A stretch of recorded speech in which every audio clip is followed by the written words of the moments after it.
So, greetings, my fellow decrepits, invalids, and other sick people. I hope you're doing well today and that you're fighting the good fight. As you can see today, I have a guest here with me today. This is my friend Melissa. We have been friends, acquaintances for, I don't know, 6 years, something like that now. Time goes by really fast, so I I'm know, not yeah. sure. We met at a Bible school. I think is technically where we met, but we were in different years. Hmm.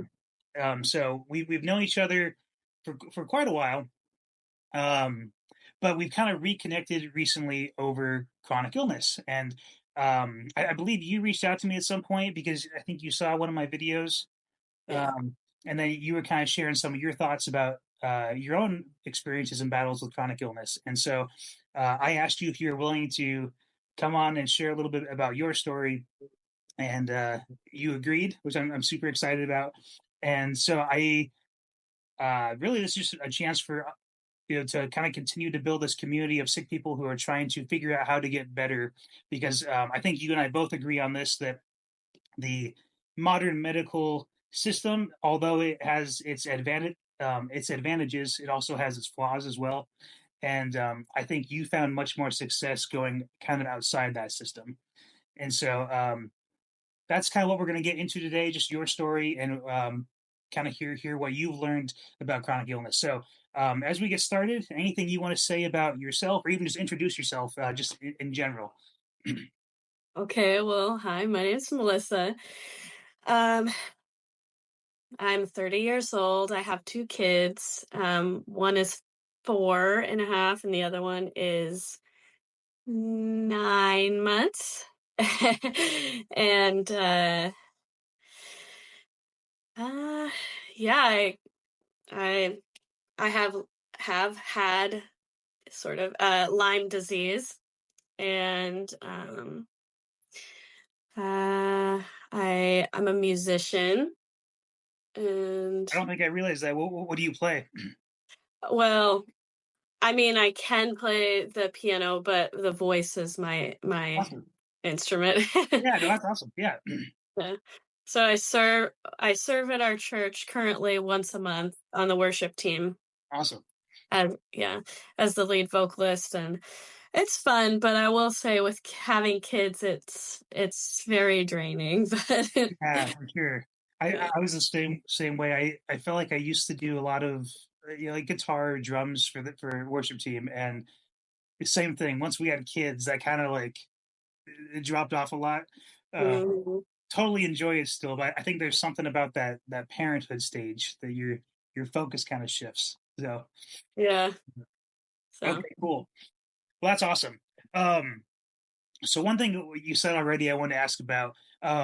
In your view, with your struggle with Lyme disease, would you say you feel like are at a point you are through it, like it's all behind you, you're managing it really well, but you still have it, or are you still kind of in the thick of it? Like where would you kind of say you're at? I would classify myself as in remission. Okay, yeah, So kind of like cancer, Lyme disease could come back at any point. And but I think that I am in a place that I'm not currently dealing with the major aspects of it. yeah, okay, So that's great. Okay, yeah. and then what was the time frame on that? How long do you feel like you've been in that kind of remissionary state? Um well, I hit remission, I think, or my starting point of remission in September of 23. Okay, cool. Yeah. And then your whole like when did you first realize you were sick, and then when did you kind of realize that it was officially Lyme disease? um I okay, I didn't realize I was sick per se. I've been dealing with oh uh, so many Lyme symptoms for a long time, but I never put the pieces together. Sure. But what made me seek help was after having my firstborn, um, I I couldn't handle taking care of him and having my migraines. And so that's when I went to a naturopath. And it was there that she was like, she took one look at me and she's like, I'm going to tell you right now, at 27 years old, you should not be this sick. Yeah. And I was like, and then she was like, I'm testing you for Lyme disease. And that's kind of when it um, all started. Okay. And then let me ask you on the note of Lyme disease, because um, I know like certain doctors have different opinions on that. And I know when I first got sick, Lyme disease was one of the questions I had that came up. Hmm. And he was kind of in that boat of basically he's not even sure Lyme disease is a real thing, which like you. But when you watch people on the internet, there's so many people that have dealt with Lyme disease, and so Hmm. it's in my mind it's like, well, I think there's enough evidence that something is there for sure, and so I guess my question to you is what kind of uh, I guess what I'm trying to say is what are kind of your thoughts on that kind of modern medical approach to that mindset?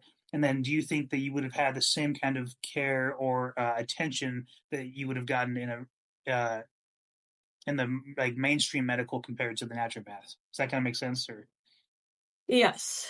Um, well, okay. So in Oregon, it's I've always grown up knowing that like Lyme disease is a thing, but as far as the extent of it, the only thing I was ever taught growing up was like, oh, just don't get bit by a tick, or if you do, like just make sure you take it off real quick and yeah. whatever. But mostly like at least for my mom, she was always like, stay away from deer because deer carry Lyme disease. Oh I yeah, don't know. I don't know if it's the deer, but it's probably the fact that they carry ticks and then anyways. Um so definitely there is a lot of just like misconceptions, misinformation. yeah, Um and yeah, unfortunately the medical system doesn't really know that much about it. So I ended up joining this Facebook group on for women. The lady that runs it, she has an organization out of Kentucky. Um, but her and her entire family all have Lyme disease, and it's actually far more prevalent over in like the Midwest area. Um, word, yeah, yeah, which I mean that's where it started. But and so this woman kind of just like she brings all of this information that's been gathered by multiple different doctors, naturopaths, all this stuff, her experience, other people's experience, and just compiles it all together. Um and so seeing all this information, one of the big things she said was like you have to find a doctor that's they will have a they'll like label themselves Lyme literate. yeah, So you have to find yourself an LLMD or LLND. So Lyme literate medical doctor, Lyme literate, and naturopathic doctor. yeah. Okay, So um so that alone kind of tells you that there's people that know and recognize it and there's yeah, people that don't. for And sure. if you try and seek care from somebody who doesn't, then what they're going to do is they're going to say, well, I mean, according to the CDC, if one I think I wrote this down. Yeah. If one 6-week round of antibiotics doesn't work, then you're stuck with Lyme disease forever with what they call post treatment Lyme disease syndrome. Okay. They claim that that is the only thing you can do to treat Lyme disease, and that is a joke. Yeah. Well, and it seems so weird because especially with antibiotics, I feel like we're about the same age. When we were kids, it seemed like there was this short trend of antibiotics for everything, and then Mm, somewhere they realized, oh, you know what, that's a horrible idea. Like mm, antibiotics, like just kill everything. But then it's sad that like in a case like yours, then um, or like Lyme disease in general, that's their go-to is like, we're going to try antibiotics for 6 weeks and then we're going to give up on you. And Yeah. then that's it. And it feels like there's so many chronic illnesses in that category of like, unless there's a direct test or unless there's an absolute cure, like you're just kind of stuck with it. Mm, Even for me, like I still don't know what I have exactly. I mean, they're calling it chronic fatigue syndrome. At some point, I may, maybe I'll look into someone who's Lyme literate and go down that path. For the time mm, being, we're focusing on chronic fatigue. They said I have a cytomegalovirus, which is something my naturopath found, and then I'm waiting on test results for some mold exposure. Um, so a couple different things we're looking into, but it kind of the same. Everything you're saying sounds like my experience too. Of I have this weird condition going on. I don't feel normal. Just like your doctor said. Like when I first got sick, I was around, yeah, probably around 27. Also, I think it's been 2 years, a little over 2 years. Yeah, it's about 26, 27 was when I first got sick, and like I told you before we started filming, like I felt good. I felt, very healthy and I was active. And then all of a sudden, I'm just like stuck in bed, and doctors are like, "Well, I don't know," and we'll give you some pills to try and cover things up. And it's like, well, but nobody's trying to solve the issue. Everyone's just trying to cover up my symptoms. And even now, that kind of feels like all we're doing. Um, about a month ago, I tried to get off of one of my medications because I like to avoid medications as much as possible. I got off of it and I got stuck back in bed um, with some of the worst of my symptoms. And so now I'm back on it and I'm feeling better, And so it's like, I get it, medication helps, but it's frustrating that there isn't, or it's frustrating that we live in such a society where the goal is mostly to cover up symptoms rather than cure the patient. mhm, And so it sounds like very similar mindset with Lyme disease from the mainstream medical, and also the fact that they not only that their methods of curing it are just antibiotics, but also the fact that there's so little recognition, mhm. which is very frustrating. I can imagine. Um, Yeah. And the really crappy part is um maybe in a second I'll explain more about like the specifics of Lyme disease and what it does, but the it is so smart and so when you deliver antibiotics, especially a low dose, like so let's say you go in for this happened to me. You go in for a sinus infection and they give you just a low dose of antibiotics because they're like, "Oh, well that will solve this problem." But underneath you have this bigger issue going on. So it'll take that and it will um make you antibiotic resistant yeah, to that specific antibiotic. So I now have at least 2 antibiotics I'm resistant to. yeah, And so yeah, like you said, where they were like handing out antibiotics like it was candy, yeah, then you face a different problem is if in those moments when you actually need to be saved with antibiotics, you might be like, well shoot, I can't do any of this. yeah. My body won't receive it, or it won't. My immune system's like fighting against it, Yeah. Yeah, Yeah. no, and then it's maybe, well, okay, yeah, maybe this is a good time. How about you jump into a little bit of what Lyme disease is, what that looks like on a daily basis, and kind of what you've seen from your experience, and maybe other people online that you've seen as well. Okay. Okay, so first I wrote this down because this is the more scientific-y stuff that my brain doesn't do so well with. So Yeah, I wrote this part down. Okay, so Lyme disease is a bacteria called Borrelia burgdorferi, which was discovered by a scientist named William Burgdorfer. Um, and so it now has nearly 30 strands, but the most common strands that are seen are Borrelia, uh, babesiosis, and Bartonella.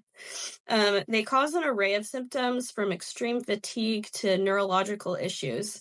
My most common issues or symptoms were joint pain, migraines, extreme fatigue, and brain fog. Lyme disease can be classified as a couple different things as a bacterial infection, infectious disease, and autoimmune chronic disease. And here's why. So there's three ways to contract Lyme. One is through an infected tick bite or mosquito carrying infected blood, which that itself is a little more rare. But I mean, if you imagine, let's say it gets a mosquito takes blood from, let's say, that deer that Yeah, my yeah, mom was so worried about, and it was infected with Lyme disease, and then went over and bit you. Well, there's no, a chance. It's probably not as common, but but it's possible. um, yeah. Passed in utero from child or to child from infected mother, or passed to a partner from infected partner through sexual intercourse. They claim that's pretty rare, but I actually know quite a few people whose spouses have also gotten sick from them. Oh, interesting. Okay. Yeah. And then lastly, through blood transfusions from an infected donor. So if I didn't know Yeah, that I had Lyme disease and I went and donated blood, well, my blood is now entered the system because they don't test it. yeah. Oh, yeah. Okay. Yeah. Um, so after contracting Lyme, the first 6 weeks to 6 months, this is still very controversial amongst health professionals, are the most crucial time because it's the only time antibiotics will work best to kill it off. Because the Lyme can hide in your cells and form a hard antibiotic-proof shield called a biofilm. The bacterium learns to defend itself against any new antibiotics that are administered and begins to attack the antibiotics and cause adverse reactions to happen, which we talked about earlier. Most Lyme patients can no longer use those type of antibiotics once the Lyme becomes immune. Um, with future bacterial infections without the risk of the sprockets, which are the corkscrew shaped Lyme bacterium. That's what they look like. They're called sprockets. Without them coming to the defense of their own. Um, and then beyond that, the Lyme sprockets will disguise themselves as a non-threat and hide in the joints. Hence why most people have really bad joint pain. Yeah, okay. Um, and each time the joints are used more aggressively, such as an intense workout or even a deep tissue massage, the sprockets get knocked out of their hiding spots. Their sharp tails try to attach itself anywhere it can, causing temporary damage along the way. Because of the free reign they have of your body, they will begin to destroy any part of your body that it can, including the brain. Man. Yeah. So after the first 6 months, a Lyme patient must find a doctor who specializes in Lyme to get proper treatment that leads to remission. Um, and let's see. Yeah, that's kind of the main gist of the process of the Lyme and how it works. Yeah, that sounds intense. Um, Mhm. you brought up one point I wanted to ask because when you were mentioning about how you can transfer it. You mentioned like from pregnancy to utero. So Mhm. with your kids, is there any concern at this point? Or like there's again probably not really a way to test it. I guess like what are your thoughts on that? Are they in the clear or is there a risk for them someday?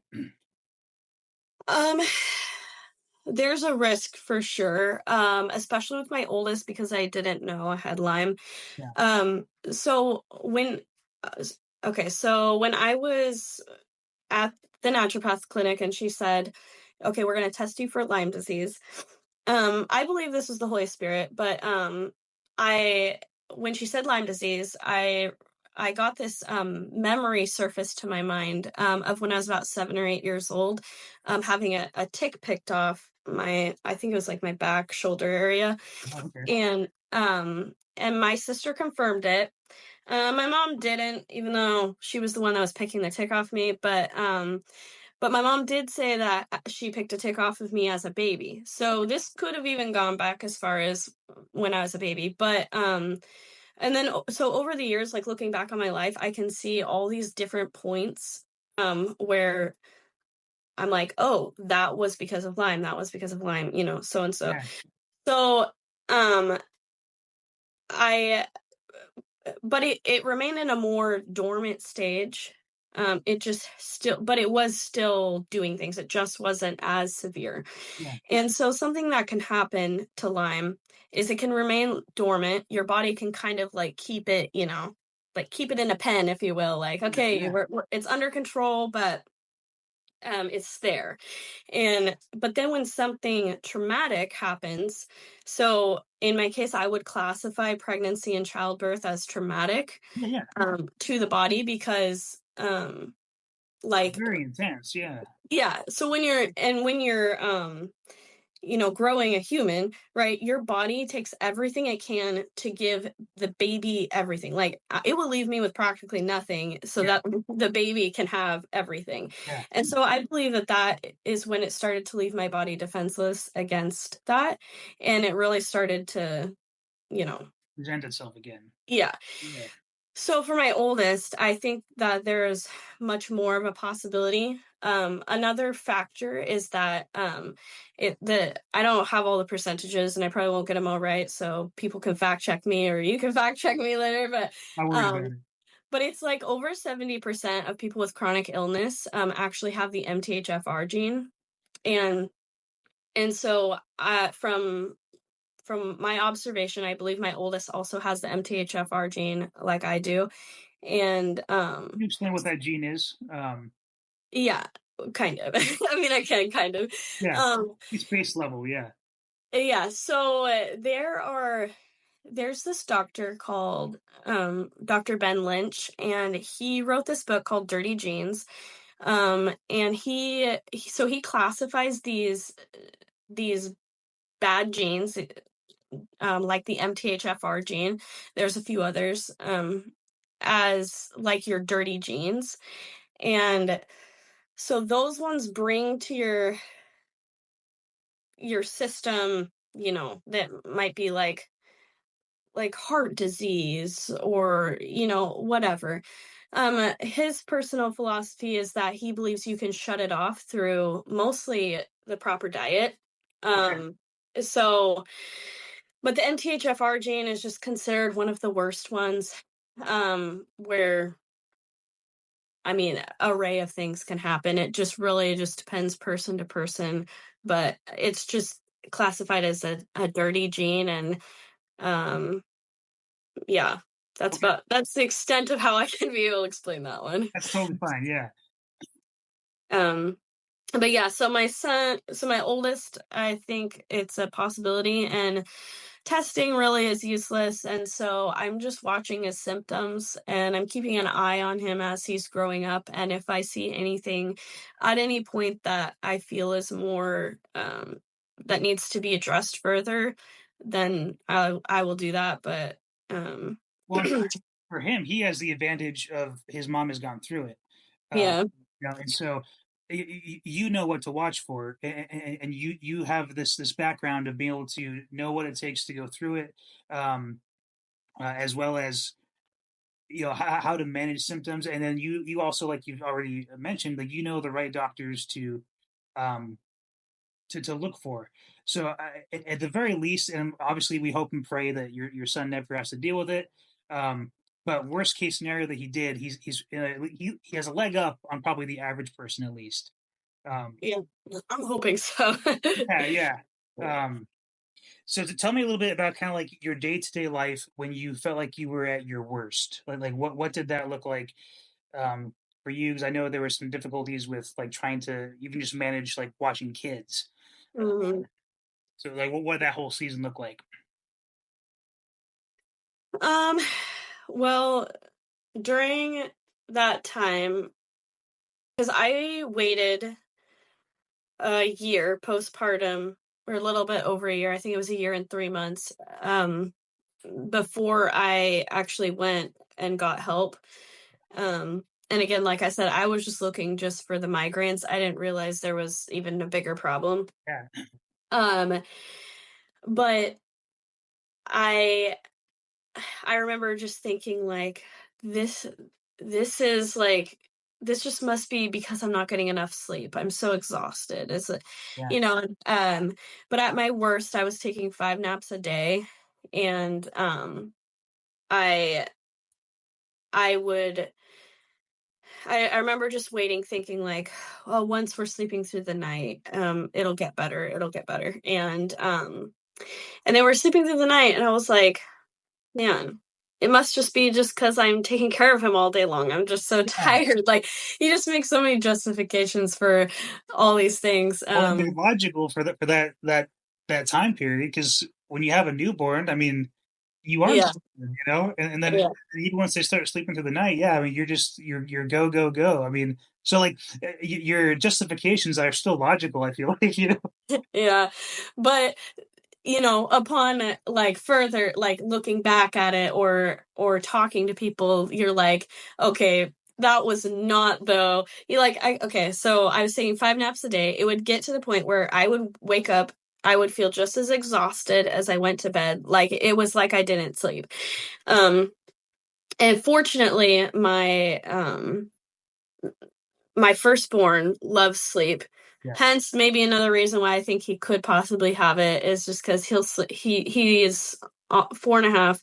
He still takes naps because he likes to. He puts himself to bed, and he sleeps until like 8 a.m. yeah, And so we would just sleep in together, and but I remember very specifically, like, in the morning, it was so, so, so hard for me to get out of bed, but I'd go feed him, I would change him, I would get him into his clothes for the day, um, and then I would go and I'd bring him out into the living room where we had this, like, plastic fenced in kinda area, yeah, and I'd set him in there, and the couch was right next to it, and I'd go and I'd lay down and I'd fall asleep for, like, another hour. yeah, And, we had safe toys in there, and, like, I still have my mother's, like, listening ear, so yeah, it probably wasn't even that great of sleep anyway.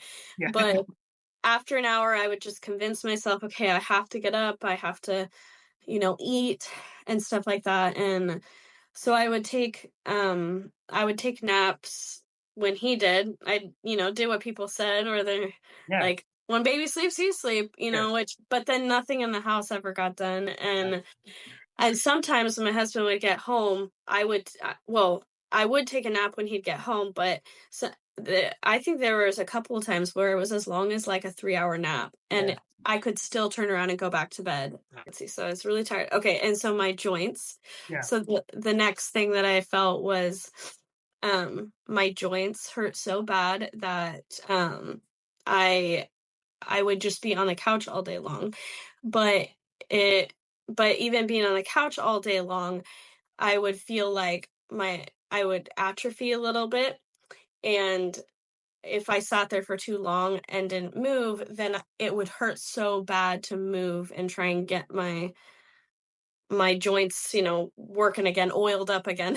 But then when I'd be walking, it would hurt again, like especially like my back and stuff. And all I could think about was getting back to the couch. And so it was just this constant, like, and I think like that saying, like, energy makes energy, but it didn't in my case.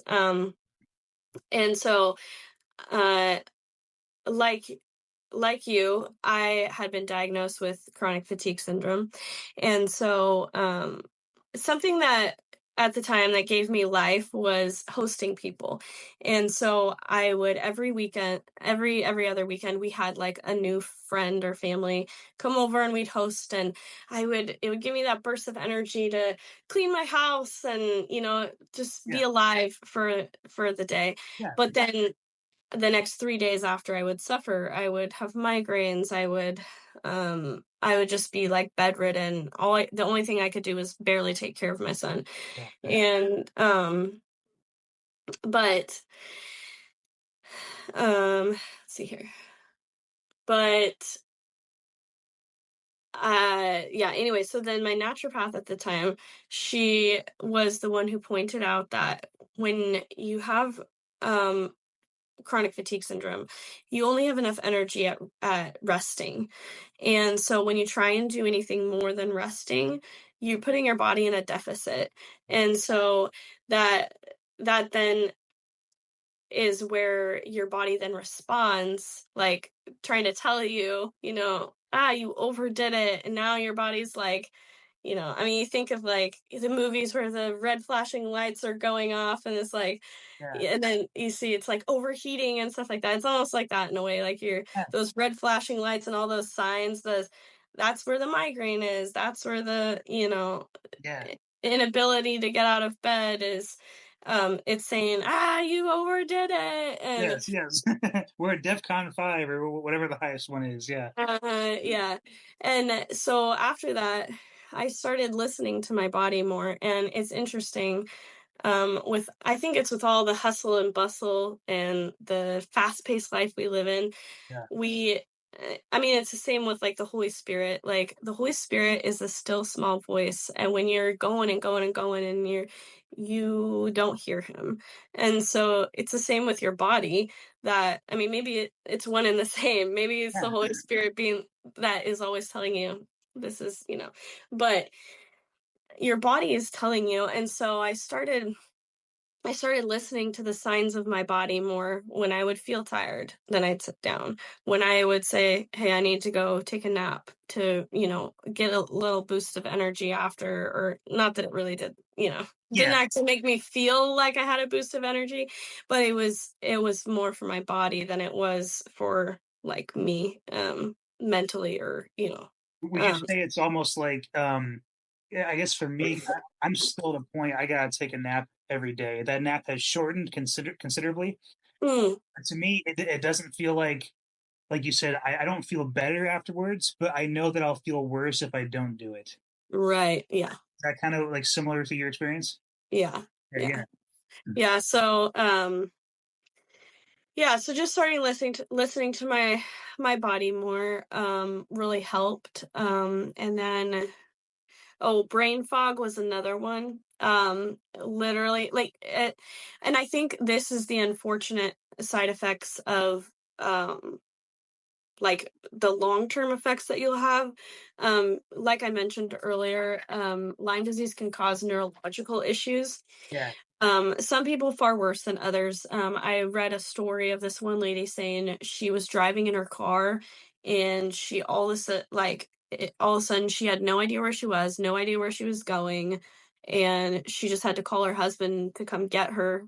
And so there are some people with Lyme disease neurologically so bad that they can't drive, yeah. they have to have, like, a buddy system because it just affects their brain so much. That's And weird. yeah. So I think long term, I think I'll always kind of have, like, these spots in my brain where I'll be like, okay, rebooting. I don't remember what I'm talking about. Yeah, Um, but this was far worse. It was like I could be in the middle of a conversation. I'm having talking like this, and then all of a sudden I'm like,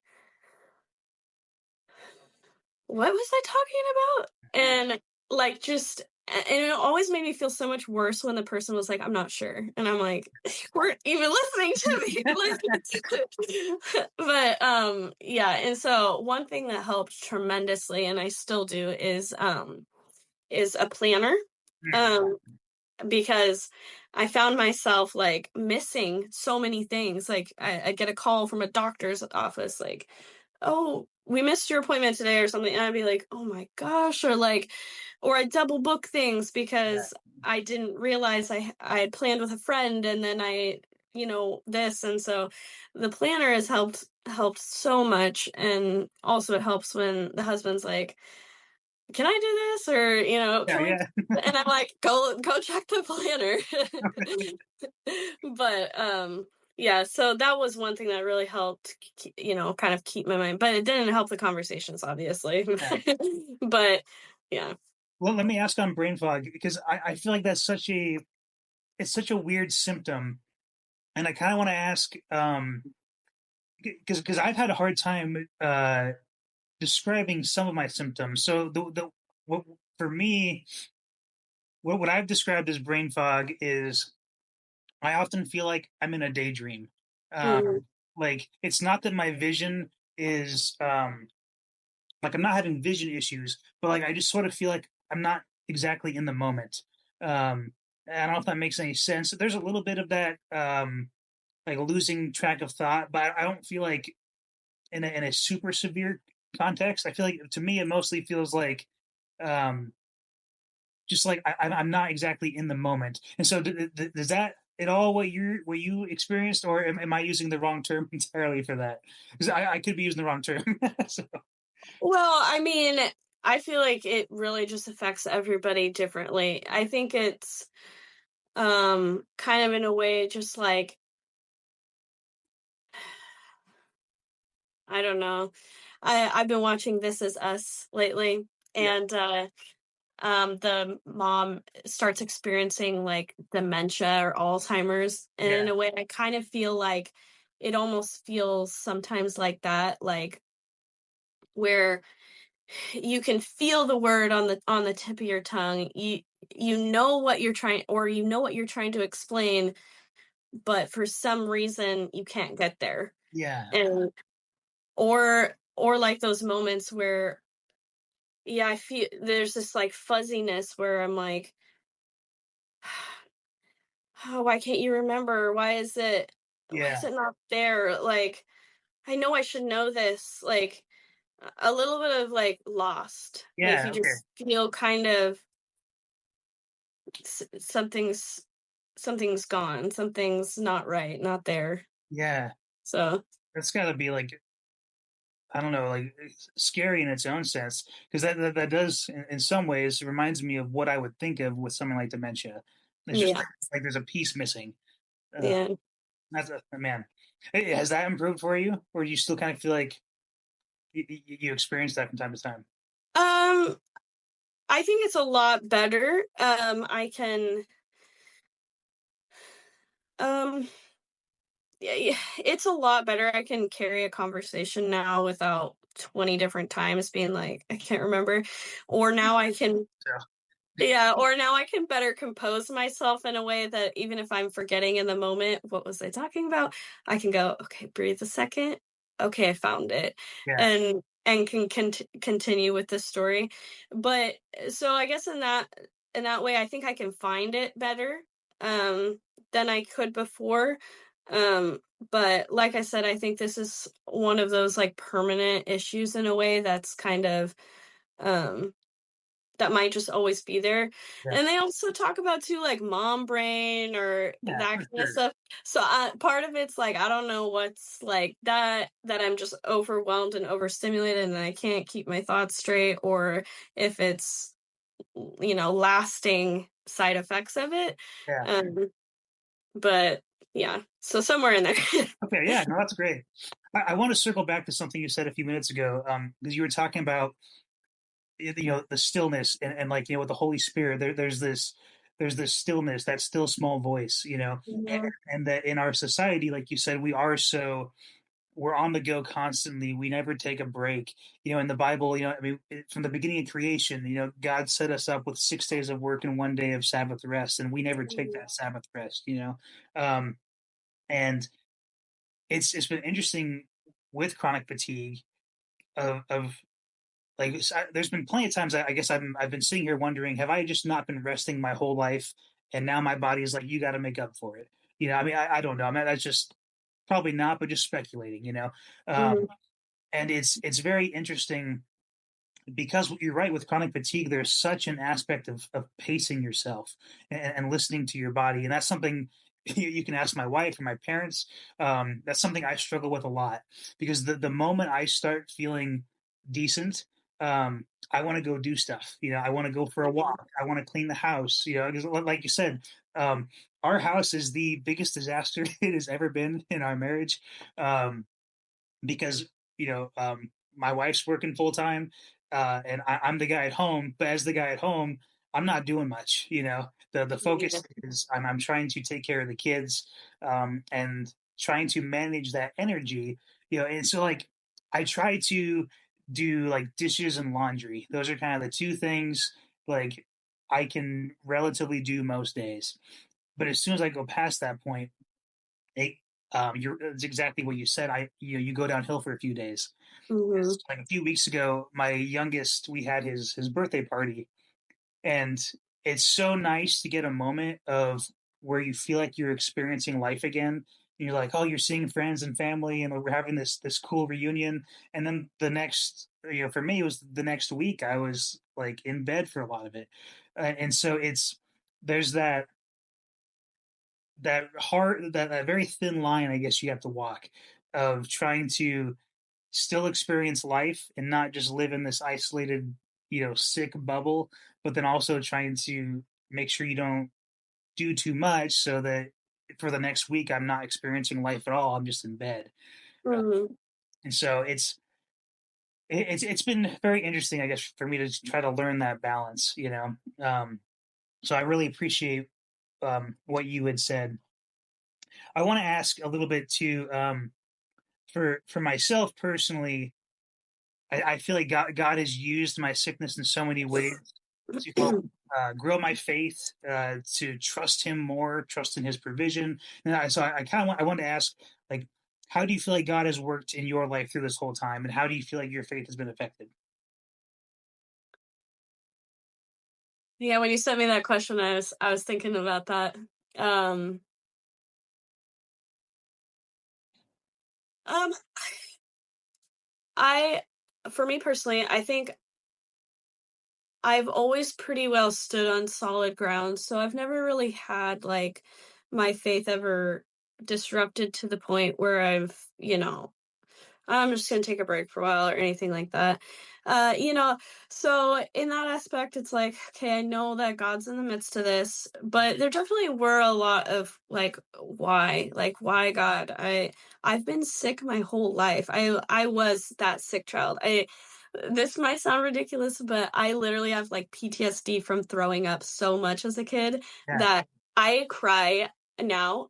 And I asked my husband, I'm like, can you please come here? I don't yeah, feel good. I, I being that sick, yeah, I, for so I can't, long. I can't, I have such a hard time with I literally stomach it through pregnancy. Yeah, I am nauseous the entire oh, first trimester, and I'm like, I would much rather be nauseous than ever throw up yeah, because I'm yeah, just so. But anyways, yeah, so many questions of why, um and we attend a more charismatic church, yeah, and so they're like, very like healing and oriented and stuff like that. And so I've faced so many times where, I will go in and I'm like, after hearing a message or I attended this workshop of this guy that came in and he believed in healing and all that stuff. And I went in with such faith thinking, yeah, okay, I'm gonna come out healed, yes, yeah, yeah, and but then I wasn't, and it happened so many times. And I will say, like, in that aspect, I think that my opinion on healing for everyone now is not that. yeah, but I but also for others, I believe it for others. I yeah, believe there is healing for others, but I don't necessarily believe it for myself, and I don't know why that is, and I'm still searching for yeah, myself. What does that mean? Is there something else the Lord is still working on with me? Um, but also, uh, I've really the last few weeks I've been wrestling with this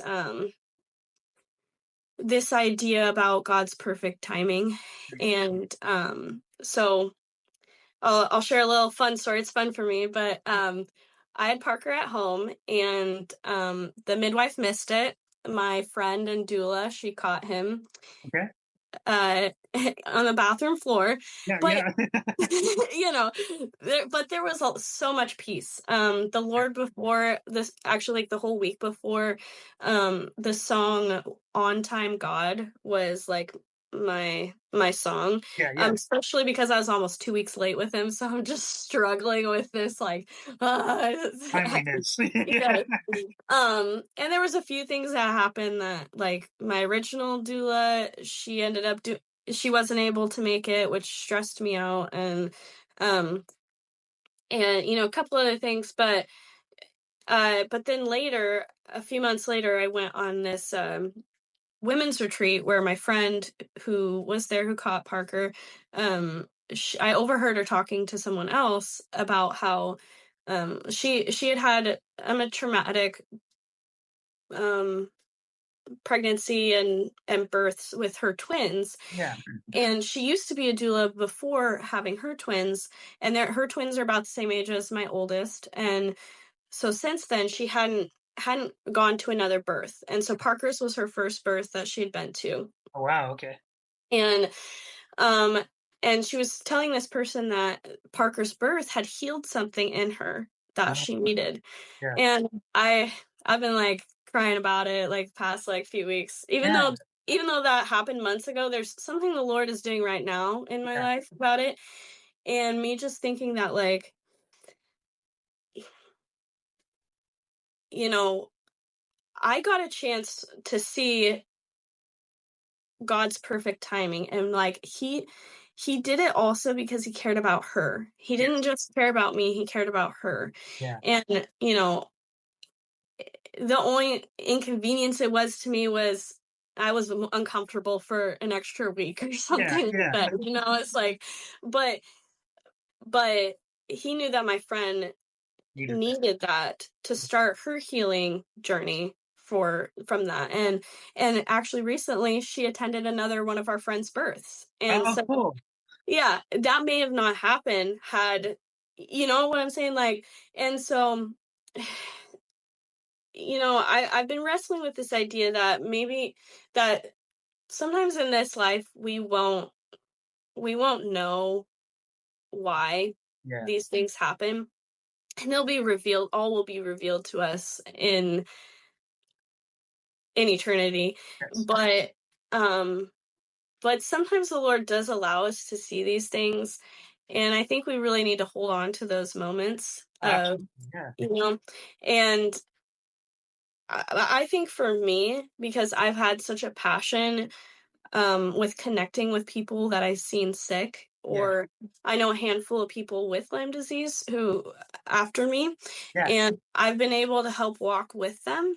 Oh, And yeah. so even if I had to go through it so that way I could help be a part of other people, you Yeah. know, I well, I guess it's a sacrifice that I am willing to make that the Lord's using me for, and it made me take a big step back and look at the health of our family, the health of society, Yeah. and all these things that now I want better for my life, better for my family life, better for other people's life.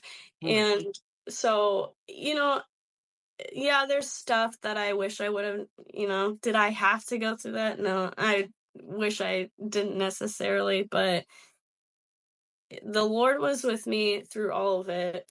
And I've seen the effects of that. And so I don't necessarily think I would be like, if I could go back in time and not, Yeah. because it's all of it is for refinement, Yeah. and I don't know. So much of what you just said resonated very, very like personally. Like everything you said is exactly what I felt or what I hope to feel. You know, Mhm, you, I think a lot of ways I've tried to look at it is you like with your friend. I think sometimes when we go through a trial in this life, we look up to God and we're like, we ask him why, which is not a bad question because we see examples of even like David asking why, and yeah. so but I think we so often focus on self, and why am I going through this?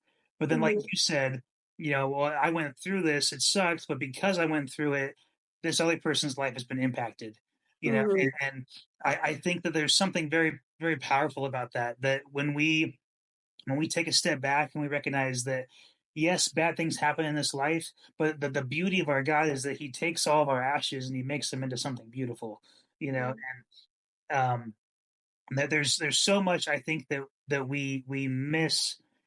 I guess like the mindset I've tried to maintain is I'm trying to lean into my illness as much as possible, not because I like it, because it absolutely sucks, Um, but I know that God has me here for a reason, and like you said, I may not know what that reason is. But I firmly believe that God has allowed me to get sick for some reason, and I feel like He's going to use my situation most effectively if I lean into it and I say, "Yes, God, you have me here for a reason." Mm, Um, and then everything you said about wanting better health for your family and for your kids, like absolutely. The extent to which I care about my kids' diet now and the things that we put into our kids' um, bodies, like my whole perspective on that has completely changed. mm, And it's I think I have such a greater respect and desire to have healthy bodies, as healthy as we can. Um, and then two, I want to say, um, I hope and pray you still keep believing in healing, but I also want to encourage you in this, that we know that the disciples, they went out and healed people, but we also know that Paul had a thorn in his side, and from what we know, that thorn in his side was some kind of physical ailment, and so mm, we know that God absolutely does heal, but sometimes I think He also doesn't, and why He heals some people and why He doesn't heal others, we don't know. Um, but it all works out in His timing. And for me, one of the stories in the Bible that has stood out the most has been the story of the woman with the flow of blood for 12 years. mm, And I'm like, 12 years is a long time to be sick. And I know some people have been sick far longer than that, some people less. But 12 years, I mean, like that's a good chunk of your life. I mean, even if you live to 100, I mean, that's 12% of your life sick. Um, and I've wrestled through that passage so many times.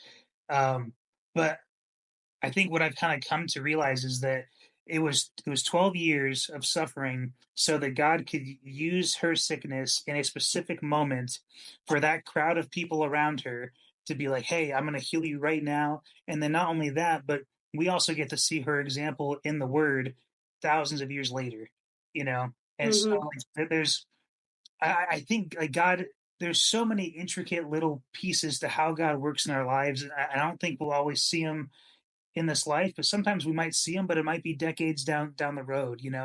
For her, she was battling for 12 years until she saw the purpose in it. And mm, it's like that's a long time to suffer, but God had a plan in it still. Um, yeah. so I think my encouragement to you is uh, keep believing in healings. I still do. For the time being, I'm still sick, but Yeah, I still believe in it. But yeah. yeah, no, there was so much you said there that I absolutely loved. I thought that was fantastic.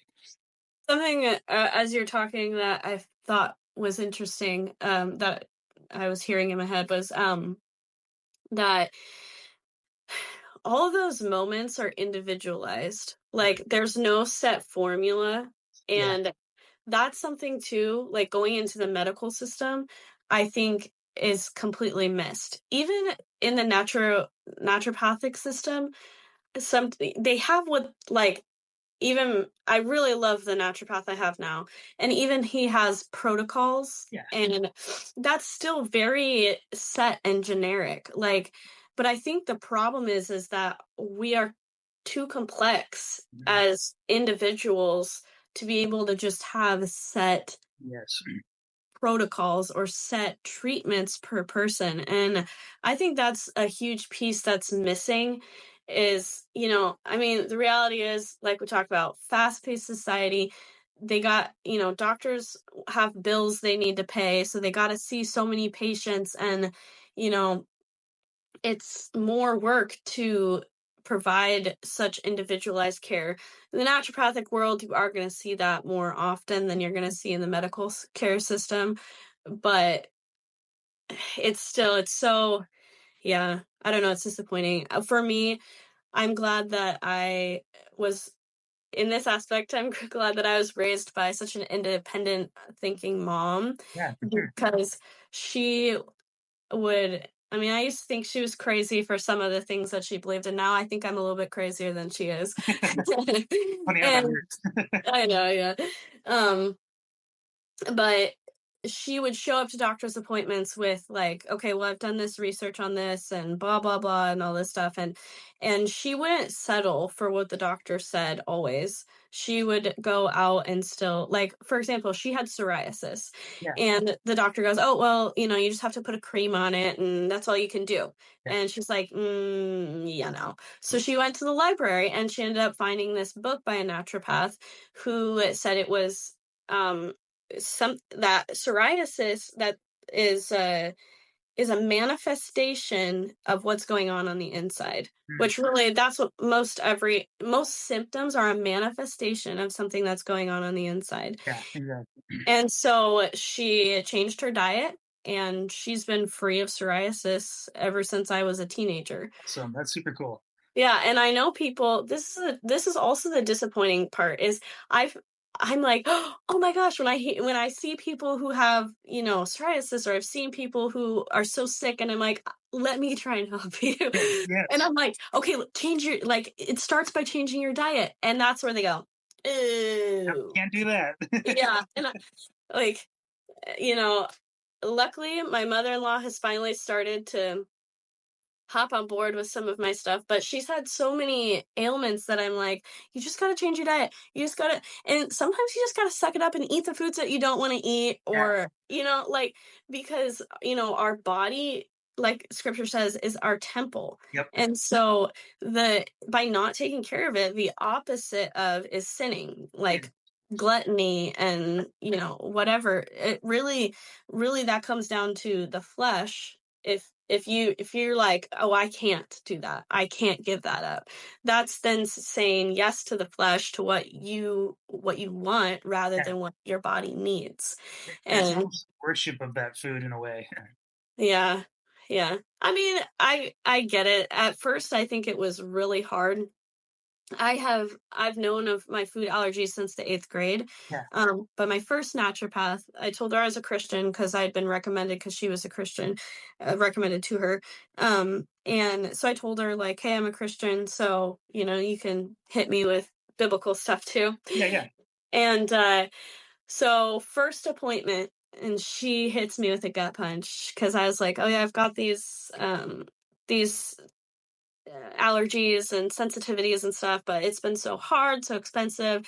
And she goes, well, then you're not honoring the Lord with your body if you're going to continue to eat those. And I was like, Yeah. ugh. I went home that day and I changed everything. Oh, awesome. Yeah. And of course, it's still hard. It's hard sometimes to look at Yeah. a pizza and be like, Sounds but, you good. know, but I was very strict for the 3 years I spent healing. Um, and now I'm in a place that I can every once in a while enjoy a piece of pizza, because I've done the work to put my body in a place that is a lot healthier. Yeah. And my main, like, at home, I keep my at home foods, my diet, and then so that way when I am out and about, Yeah. if it's not convenient to find something I can eat, then I just go, okay, it'll be okay for right now, Yeah. and then I just get back to it. But Yeah. Breaking for a meal is not going to ruin it, but yeah, it's that consistency. And you're so right on the diet thing. It's something I'm kind of learning because my whole life I've relied on exercise to stay trim. And now that I'm sick, I've got some medications that have caused some weight gain, and there's a simple fact that I'm not moving much. We have changed so much in our diet, and I will say I'm eating the healthiest I've ever eaten in my life. So that's a plus. There's some fluctuations for sure, um, but I can tell when I'm eating better, I do feel better.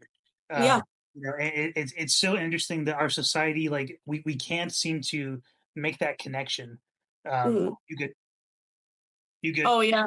No, I'm good. I was looking to see if I had that Dirty Jeans book over here, but I don't see it. So oh yeah. I should probably wrap up in the next 5 minutes or so. Um, okay. my kids, but um, here's my brain fog. What were we talking about? You're talking about you feel better being healthy, Oh yeah, yeah. and yeah.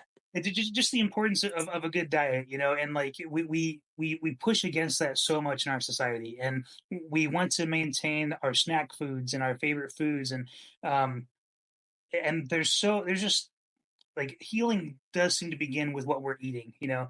Mhm, And then I've even been looking into fasting a lot. It's so interesting with fasting because like the Bible like commands it, and then now there's all these studies about all these benefits of fasting and you know, mhm, killing off bad cells, and you know I think for me the thing I've been trying to push a lot for people is that you have to be proactive in your healing process. And again, I'm saying this as someone who's still sick, but I know that um I can't just sit there and accept that I'm going to be sick forever. You know, if I go look online, chronic fatigue, you know, it says I'm going to be sick for the rest of my life probably. And I'm like, yeah, okay, I'm like, well, I can't accept that. I just can't. You know, I, I, I have, I mean, unless the Lord, you know, I don't want to fight against him too much.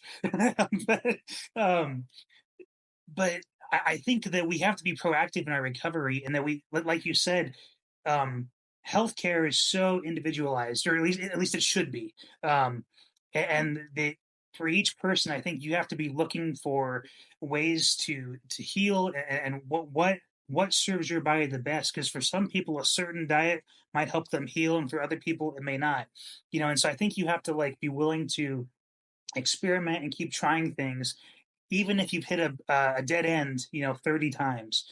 I think you just have to like keep pushing through. Um, mhm. but Yeah, well, it's interesting that you say that you feel even just better eating better, yeah, because it's like over 70% of diet is eh, alone is the contributing factor to our health. yes, So if you know, I still am pretty stationary. I don't work out very much. yeah, So if I only focus on my diet, that is going to contribute to 70% or more of my healing.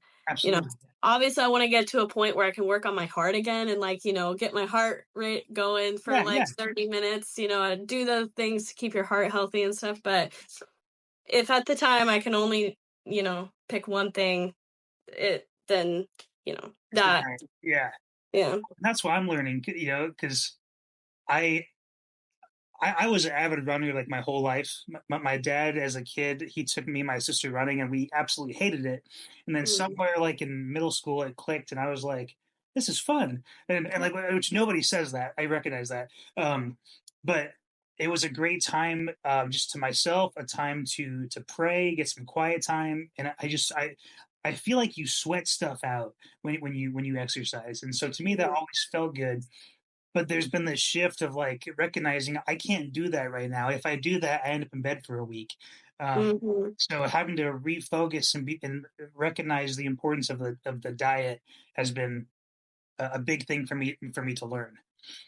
Thank you. Okay. Um, I feel like I could talk so much longer. So if this has been fantastic. I want to say thank you again. Um, if there's at some point in the future you feel like you have more to say and we didn't get a chance to cover something today, just let me know. If not, totally fine. I really appreciate your time on this. Okay, Melissa, final thoughts. I just wanted to ask if anyone's watching this and they're battling with chronic illness, chronic fatigue syndrome, Lyme disease, what would be some encouragements that you would just want to leave them with? hmm. Well, there is healing despite whatever you're feeling or whatever people are thinking. You're not crazy. Um, just because, which maybe I'm sure you've gotten, Oh yeah, people saying like, "Well, you look okay. You look good." tons of that. It's super frustrating sometimes. Yeah, yeah, sure. I look great, but I feel like I'm dead. Like crap. Yeah. Yeah. Um, that you know, there is someone out there who who will listen to you. You Yeah, might have to go through 20 doctors to find them. Um, but keep looking. And if you can't, honestly, if I get reinfected, I'm just going to do it myself. yeah, I At this point, like, there's not much a doctor or even a naturopath I feel like is going to do for me. I learned way more by doing my own research yeah, and researching doctors and naturopaths and stuff who specifically studied in this. And I think it really just boils down to supporting your immune system and you know, standing up for yourself. I go into the naturopath even, especially when I switch naturopaths, and I told him, I said, look, I'm looking for a doctor who's going to respect me as a patient yeah, and respect my wishes. So if I tell you no, I don't want to do that, then we're going to look for a different avenue. yeah. And then, so I also, understanding that your doctor isn't the End all be all. yeah, and so if I think because I'm listening to my body, I think that we need to explore something else. If I want to get tested for this, or I want to like having a doctor that respects that and says, okay, I mean, I might not agree, but Yeah, at the end of the day, you're the one paying. Him or her recognizing and understanding that they're there to give advice yes, and opinions, but at the end of the day, it is my body, and yes, I am the one ultimately who knows what's going on and knows this isn't right, and this path that we're going down, it's not been working, so we need to adjust and try something else. yeah. Um, so don't be afraid. My advice is don't be afraid to speak up for yourself. Don't be afraid to do your own research, and there is healing because I mean, my worst, I felt like I was pretty sick, and I don't even hardly take naps anymore, mostly Yeah. because I don't have time, but but I actually feel okay. I feel like I was worse raising one kid than I am now raising two kids, if that Oh, makes that's sense. awesome. That's So cool. yeah. I still think that there's more I can do, and probably when I'm done nursing and stuff, then I will, continue more healing stuff. But yeah. Well, I think like healing is just kind of a lifelong journey. I mean, the Mhm. reality is, once we cure one thing, I mean, as we age, the reality is, I think more things are likely to happen. And Yeah. even if it's just simple aches and pains, I mean, so I think it's probably always going to be just this continual journey, of trying to get as healthy as we can given the circumstances. So, Yeah. but, I really do believe that, like, I'm on the middle between where, like, because wasn't it Timothy that was a doctor? Uh, Luke, I think One of them. I could be wrong. So somebody was a doctor in the Bible, Yeah, and I think the Lord still uses them, yeah, but I also think and then you have the whole new age thing where sometimes some people's like, oh, well, too much of using the earth things to heal you. But I think there's a balance because the Lord did provide us with these. He he knew sin entered the earth and that that our bodies would become deficient in areas or we would so like dandelion root for example is yeah. just an amazing one. The world tells us it's a weed, but it's actually one of the most powerful plants out there that you can use for different things. And I just learned that. I forget if it was you that told me that or somebody else, but I just learned that. And yeah, we've always thought of it as a weed. Like it's just yeah. you take your lawnmower over it and you shred it up and blow a wish on it. Hmm. Like so much to it. Yeah, Yeah, and dandelions are literally everywhere. Like, yeah, at least in the United States, they're like all over. You can find them anywhere, yeah. and so Like we're stepping on our medicine, I guess, in a sense. Like we're pretty much, yeah.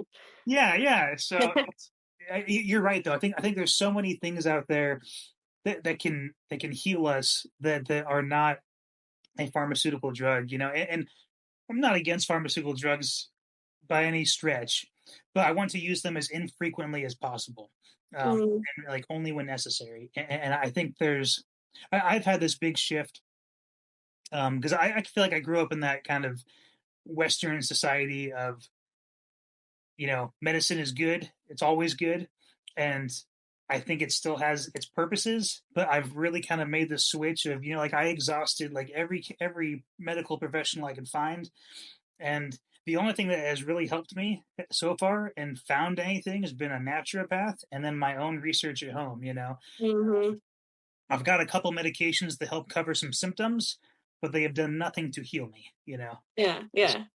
Well, my pastor likes to point out that pharmacy comes from the root Latin word pharmakia, which means witchcraft. So, Yeah, I just learned that too, actually.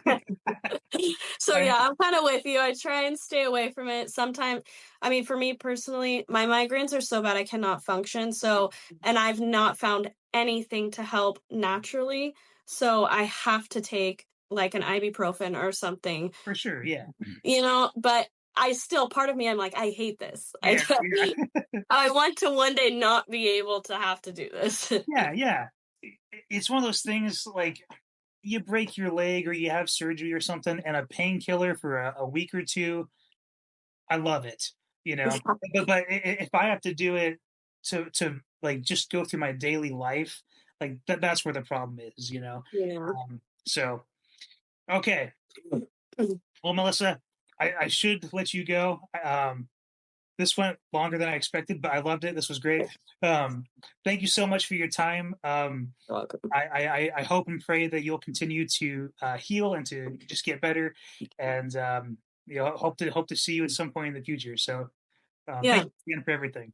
of course. And I hope that on your journey, hi, that on your healing journey too, that you at least you can call yourself in remission at some point. That's my goal. Yes, that is my Yeah. goal. So okay, I gotta go feed these guys lunch. Nice. All right. Take care, Melissa. You too. Bye bye. Bye.